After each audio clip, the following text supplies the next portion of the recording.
Imagina você comprar GTA 6 numa loja. Você pega a caixa na prateleira, paga, leva pra casa, abre e quando olha lá dentro não tem disco nenhum. Tem um código para baixar o jogo. E isso não é rumor nem alguém imaginando como vai ser no futuro. A própria Rockstar já confirmou que a versão de GTA 6 vendida em caixa vai funcionar assim. A caixa é física, mas o jogo não tá nela. Isso já seria estranho por si só, mas fica ainda mais esquisito quando você lembra que a Sony anunciou que vai parar de produzir discos para os novos jogos de PlayStation a partir de janeiro de 2028. Não quer dizer que os jogos que já existem vão parar de funcionar. Também não quer dizer que os jogos antigos vão sumir das lojas em 2028. A mudança é para os lançamentos novos. A partir dali, se um jogo chegar ao PlayStation, ele vai ser distribuído digitalmente, mesmo que ainda exista uma caixa sendo vendida numa loja. E eu acho que é aí que a conversa fica interessante, porque não é apenas uma questão de gostar de colecionar caixa. Quando o digital é uma opção, beleza, cada um compra do jeito que prefere. Mas quando ele vira o único jeito de comprar, você perde algumas coisas que talvez nem perceba de imediato. A decisão da Sony não veio do nada. No ano fiscal de 2025, mais ou menos 78% dos jogos completos vendidos para PS4 e PS5 foram digitais. E entre abril e junho de 2026, esse número chegou a 82%.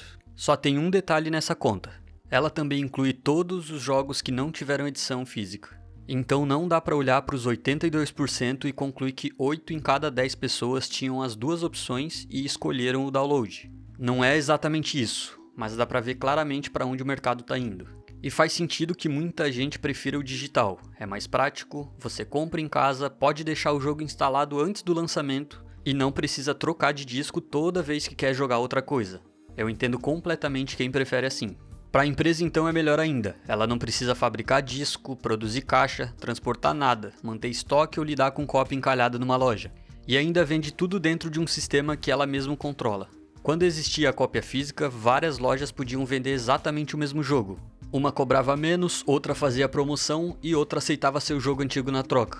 Você também podia terminar o jogo e vender para alguém, emprestar para um amigo ou comprar usado anos depois. No PlayStation Digital tudo passa pela PlayStation Store. Se o jogo estiver caro, você pode esperar uma promoção. O que você não pode fazer é procurar uma cópia digital usada ou comprar de outra pessoa, porque essa cópia não existe. O preço é só uma parte dessa história. Tem uma coisa mais estranha ainda, que é entender o que você realmente compra quando aperta aquele botão. Nos próprios termos brasileiros da PlayStation, está escrito que você recebe uma licença pessoal para usar o conteúdo. Essa licença normalmente não pode ser transferida e o texto diz que você não se torna proprietário do produto. Então aquela biblioteca cheia de jogos na sua conta não é igual uma estante cheia de coisas que são suas. É mais como uma lista dizendo quais conteúdos a sua conta tem permissão para acessar. E eu não tô dizendo que a Sony vai apagar sua biblioteca amanhã. Não existe anúncio nenhum sobre isso e seria exagero tratar como se fosse acontecer. A questão é que o acesso continua dependendo da sua conta, da plataforma e em alguns jogos de servidores que pertencem a outra empresa. Pensa num livro. Depois que você compra, a livraria pode fechar e não faz diferença. O livro continua na sua casa e você pode abrir quando quiser. No jogo digital, a empresa que vendeu a licença ainda faz parte dessa relação, mesmo depois que você pagou. E jogo em disco também tem licença, tá? Se você comprar um disco de God of War, você não vira dono dos personagens, do código ou da marca. A diferença é que aquela cópia física é sua. Você pode guardar, emprestar ou revender. No digital, nem essa cópia pode ser passada para outra pessoa porque ela fica vinculada à conta. E aí alguém pode falar, mas hoje em dia o disco já nem vem com o jogo completo. E depende. Tem casos em que isso é verdade. Tem jogo que exige um download enorme, precisa do patch do primeiro dia ou depende de servidor mesmo com disco dentro do console. Só que também não é verdade que todo disco moderno virou apenas uma chave de download. O Does It Play, que é um projeto focado justamente em testar isso, já analisou milhares de versões físicas. Nos resultados gerais, a grande maioria ainda podia ser jogada offline e cerca de 73% não exigia um download obrigatório. Eles também analisaram quase 800 jogos de PS5. Mais ou menos 2/3 funcionavam normalmente sem baixar nada. O restante estava dividido entre jogos com algum problema ou conteúdo faltando e jogos que realmente precisavam de arquivos da internet. Então o disco já não é aquela garantia perfeita que talvez fosse antigamente, mas ainda pode ser uma cópia funcional que não depende da loja. Quando os discos acabam, você perde até essa possibilidade, e essa diferença já está virando discussão judicial. Na Holanda, uma fundação de defesa dos consumidores está processando a Sony por causa do controle da distribuição digital no PlayStation. Eles dizem que os jogos da PlayStation Store custam em média 47% mais que as versões físicas. Esse número é uma alegação de quem abriu o processo. A justiça ainda não concluiu que é isso mesmo. Mas a preocupação é bem fácil de entender. Se não tem disco, não tem mercado de usados e não existe outra loja digital dentro do PlayStation. Você fica com bem menos opções para comprar. O fechamento das lojas antigas também mostra como essa dependência funciona na prática.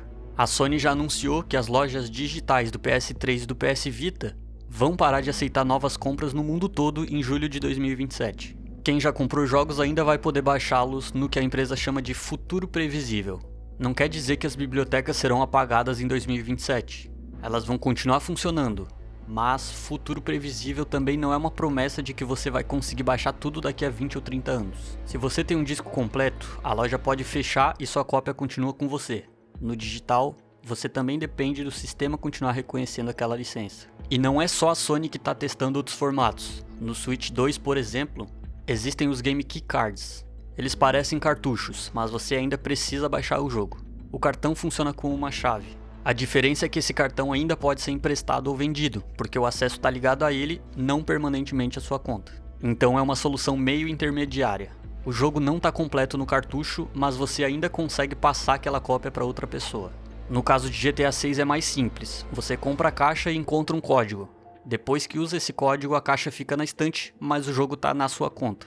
É uma edição física que não contém uma cópia física. Até aqui alguém poderia pensar que o risco maior é pagar mais caro, perder a revenda ou talvez não conseguir baixar um jogo daqui a muitos anos. Só que já existe um caso em que a pessoa pagou pelo jogo e perdeu o acesso enquanto ainda queria jogar. Foi o que aconteceu com The Crew. A Ubisoft tirou o jogo das lojas e depois encerrou os servidores. Como ele precisava desses servidores para funcionar, quem já tinha comprado perdeu o acesso ao jogo inteiro. Não foi só o multiplayer, o jogo não abria mais. Uma associação francesa de consumidores levou o caso para a justiça dizendo que as pessoas não foram avisadas com clareza de que estavam comprando um acesso que poderia acabar no futuro. O Stop Killing Games também acompanha essa discussão e defende que jogos vendidos ao público não deveriam se tornar completamente inutilizáveis. A Ubisoft diz que o consumidor recebeu uma licença limitada e que não dá para manter todo o jogo online funcionando para sempre. E isso também não é uma desculpa completamente absurda. Manter um jogo conectado envolve servidor, segurança, dados de usuário, tecnologia licenciadas e várias coisas que talvez nem pertençam totalmente ao estúdio. Foi por isso que a União Europeia não aceitou obrigar todas as empresas a manter seus jogos funcionando para sempre. Eles preferiram buscar soluções voluntárias com a indústria. Mesmo entendendo essa dificuldade, eu acho que o mínimo é deixar a situação clara na hora da compra. Se aquele jogo pode parar de funcionar por decisão da empresa, a pessoa deveria saber antes de pagar. Chamar tudo simplesmente de compra dá uma sensação de propriedade que pelos próprios termos não existe. E eu não acho que jogo digital seja ruim. É prático, funciona muito bem para muita gente e também ajudou um monte de jogo menor a chegar ao público sem precisar disputar espaço numa loja. O problema não é existir a opção digital, é ela se tornar a única opção. Porque quando o disco some, o mercado de usados some junto. Emprestar fica mais difícil, as lojas deixam de disputar o preço da mesma cópia e preservar jogos antigos fica cada vez mais nas mãos das empresas que controlam os consoles. Em janeiro de 2028, a Sony não vai acabar com todos os jogos físicos de uma vez. Ela vai parar de produzir discos para os lançamentos novos.